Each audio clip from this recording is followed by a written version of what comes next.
एक बार की बात है। एक गांव में रवि नाम का आदमी रहता था। रवि सब्जी लगाने का काम करता था, लेकिन बहुत मेहनत करने के बाद भी वो अच्छा नहीं कमा पाता था, जिसकी वजह से वो बहुत परेशान था। एक दिन रवि काम से लौटता है। घर पर उसकी पत्नी गंगू उसका इंतजार कर रही थी। आज तो बहुत देर हो गई जी, कहाँ रह गए थे? क्या हुआ? तुम्हें क्या लगता है मैं फालतू में घूमता रहता हूँ? अरे काम पर गया था, लेट हो गया। जब देखो जासूसी करती रहती हो मेरी। रवि की बात सुनकर गंगू कहती है, अरे आप तो फिजूल में गुस्सा कर रहे हैं, मैं तो बस आपकी चिंता कर रही थी। तभी रवि के बच्चे पिंकी और राहुल वहाँ आ जाते हैं और रवि से बोलते हैं, पापा कल हमारा स्कूल पिकनिक पर ले जा रहा है, मैं भी जाऊँ क्या? कहीं नहीं जाना है पिंकी, चुपचाप घर पर बैठो और पढ़ाई करो। वैसे भी हमारे पास पैसे नहीं हैं। पापा, आपके पास तो कभी पैसे नहीं रहते। एक छोटी सी फरमाइश की है हमने, आप वो भी पूरा नहीं कर सकते? राहुल की बात सुनकर रवि को गुस्सा आ जाता है और वो रवि को जोर से थप्पड़ मार देता है। ये देख गंगू भी गुस्से में आ जाती है और रवि को धक्का देते हुए बोलती है, तुम्हें जरा सी भी अकल नहीं है क्या? अगर तुम अच्छा नहीं कमा पाते हो तो इसमें इन बच्चों की क्या गलती है? अगर दोबारा मेरे बच्चों पर हाथ उठाए ना तो मुझसे बुरा कोई नहीं होगा। गंगू की बात सुनते ही रवि आग बबूला हो जाता है। मुझसे जुबान लड़ाती है, अभी मजा चखाता हूँ। लेकिन रवि गुस्से में गंगू को कुछ ज्यादा ही मार देता है, जिसकी वजह से गंगू बेहोश हो जाती है और मर जाती है। ये देख राहुल बोलता है, बस करें पापा, मम्मी बेहोश हो गई है। हम आगे से आपसे कुछ नहीं मांगेंगे, आप मम्मी को छोड़ दो। राहुल और पिंकी की बात सुनकर रवि रुक जाता है और नीचे गिरी गंगू के पास जाता है और उसे देखता है, लेकिन गंगू मर चुकी होती है। ये देख रवि डर जाता है। ये ये गंगू तो मर गई। मैं क्या करूं?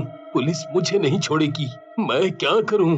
अपनी मरी हुई माँ को देखकर राहुल और पिंकी गुस्से में आ जाते हैं। पिताजी, आपने ये सही नहीं किया, आपने माँ की जान ले ली। हम अभी पुलिस को बुलाकर आपको पकड़वाते हैं। राहुल की बात सुनकर रवि और भी ज्यादा घबरा जाता है और वहाँ से भाग जाता है। राहुल और पिंकी अपनी माँ गंगू के पास खड़े रोते रहते हैं। गांव वालों को राहुल और पिंकी कुछ नहीं बताते और गांव वाले गंगू का अंतिम संस्कार कर देते हैं। लेकिन रात में, राहुल भैया मुझे अकेले घर में बहुत डर लग रहा है और भूख भी लगी है। पिंकी की बात सुनकर राहुल बोलता है, पिंकी, डरने की क्या बात है?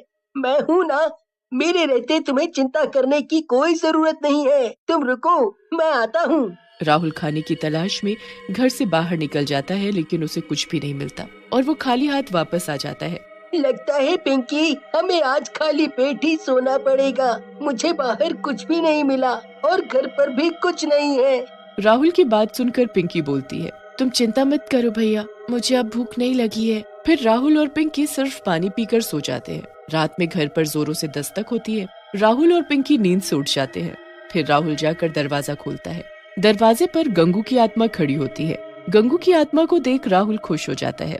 गंगू की आत्मा घर के अंदर आ जाती है। पिंकी भी अपनी माँ की आत्मा को देखकर खुश हो जाती है और गंगू की आत्मा से लिपट जाती है। गंगू की आत्मा भी अपने बच्चों को देखकर रोने लगती है और बोलती है, सही कहा मेरे बच्चों, मैं तुम्हें छोड़कर कहीं नहीं जा पाई और देखो भगवान ने भी मुझे वापस भेज दिया है तुम्हारे पास। फिर गंगू अपने पास से राहुल और पिंकी को रोटी देती है।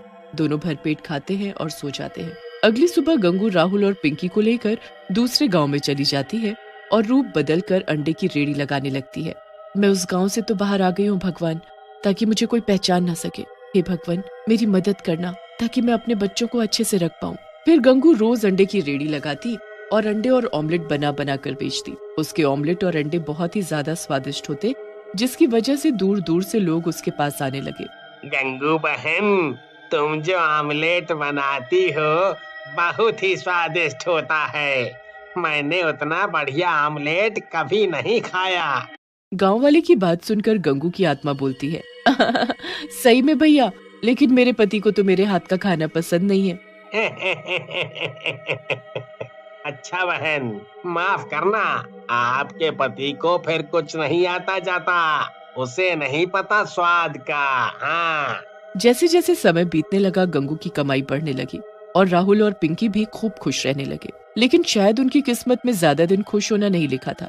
गंगू से जलने वाले भी बहुत हो गए थे। एक दिन राणा नाम का दूसरा रेडी वाला अपने दोस्त काला से बोलता है, जब से ये गंगू यहाँ रेड़ी लगाने लगी है तब से हमारी बिक्री बंद हो गई है। पता नहीं मनहूस औरत लोगों पर क्या जादू करती है।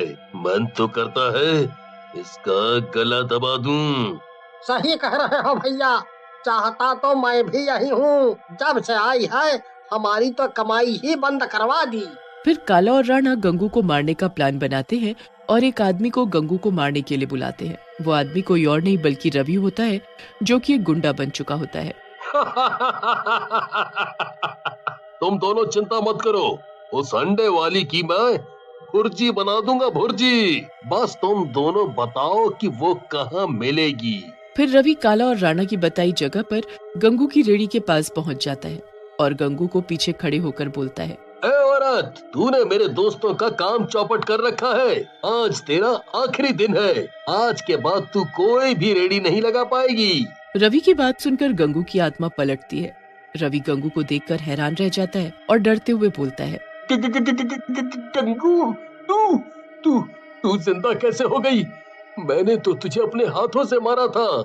रवि की बात सुनकर गंगू हंसने लगती है और बोलती है, तेरी मौत मेरे ही हाथों लिखी है, इसलिए शायद भगवान ने मुझे वापस भेजा है और मैं गंगू नहीं उसकी आत्मा हूँ, समझा। तभी गंगू अपने डरावने चुड़ैल के रूप में आ जाती है और रवि को गर्दन से पकड़कर उठा लेती है। रवि दर्द और दम घुटने की वजह से तड़पने लगता है। छोड़ दे मुझे गंगू, जाने दे, माफ कर दे। मैं कभी ऐसा नहीं करूँगा, माफ कर दे। तभी वहाँ पिंकी और राहुल भी आ जाते हैं। रवि की ऐसी हालत देखकर राहुल और पिंकी गंगू के पास जाते हैं और बोलते हैं, माँ, आप पिताजी को मत मारो, इनके खून से अपने हाथ मत रंगो, हम दोनों यही चाहते हैं। पिंकी और राहुल की बात सुनकर गंगू रवि को दूर फेंक देती है और बोलती है, देखा दुष्ट, तेरे इतना बुरा करने पर भी मेरे दोनों बच्चे तेरी जान बचाना चाहते हैं, जा यहाँ से चला जा। लेकिन तभी वहाँ काला और राणा आ जाते हैं और पिंकी और राहुल को पकड़ लेते हैं और बोलते हैं, बहुत हुआ तुम दोनों का मिलन। गंगू, तूने हमारे काम धंधे में बहुत नुकसान किया है, आज उसका बदला लेंगे हम दोनों। ऐसा कहकर राणा और काला अपने एक हाथ में चाकू निकाल लेते हैं और राहुल और पिंकी की गर्दन पर रख देते हैं। लेकिन तभी वहाँ खड़ा रवि उन दोनों को जोर से धक्का देता है। राणा और काला गिर जाते हैं, जिसकी वजह से राहुल और पिंकी आजाद हो जाते हैं। ये तूने क्या किया रवि? अब इनसे पहले तेरा नंबर आएगा। ऐसा कहकर राणा और काला रवि को चाकू मार देते हैं। रवि घायल होकर गिर जाता है। गंगू को बहुत गुस्सा आता है और वो उन दोनों को उठाकर दूर फेंक देती है, जिसकी वजह से काला और राणा दोनों मर जाते हैं। गंगू रवि के पास जाती है और बोलती है, आज तुमने मेरे दोनों बच्चों की जान बचाई है, इसकी वजह से मैं तुम्हारे सारे पुराने पाप माफ करती हूँ। गंगू की बात सुनकर रवि रोने लगता है और बोलता है, मुझे माफ कर दो गंगू, मैंने बहुत बड़ी गलती कर दी, मुझे माफ कर दो। रवि की बात सुनकर गंगू बोलती है, तुम्हें मैं माफी तभी दूंगी जब तुम अपने बच्चों को संभालोगे और उनका ख्याल रखोगे। मैंने अपने दोनों बच्चों के नाम बहुत पैसा छोड़ा है और अब ये अंडे की रेडी तुम संभालो। मैं उनका पूरा ख्याल रखूंगा गंगू, और आगे से पैसों के पीछे भी नहीं भागूंगा, मेहनत करूंगा। हाँ, मेहनत। फिर गंगू की आत्मा वहाँ से गायब हो जाती है। एक शहर में एक बहुत ही बड़ा परिवार रहता था। हरी एक ऑफिस में काम किया करता था। एक दिन हरी जब घर आता है तो सबको एक खुशखबरी सुनाता है। अरे कहाँ हो सब, जल्दी आओ, जल्दी। क्या हुआ बेटा?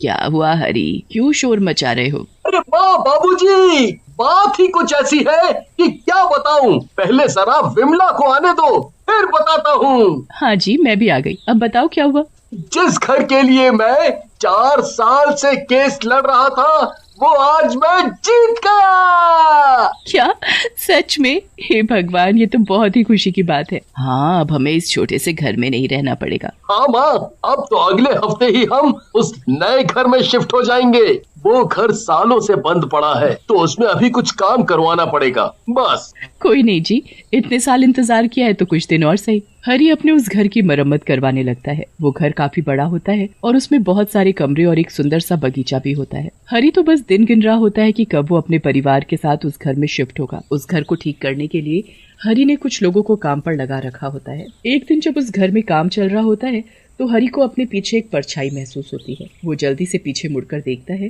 तो वहाँ कोई भी नहीं होता।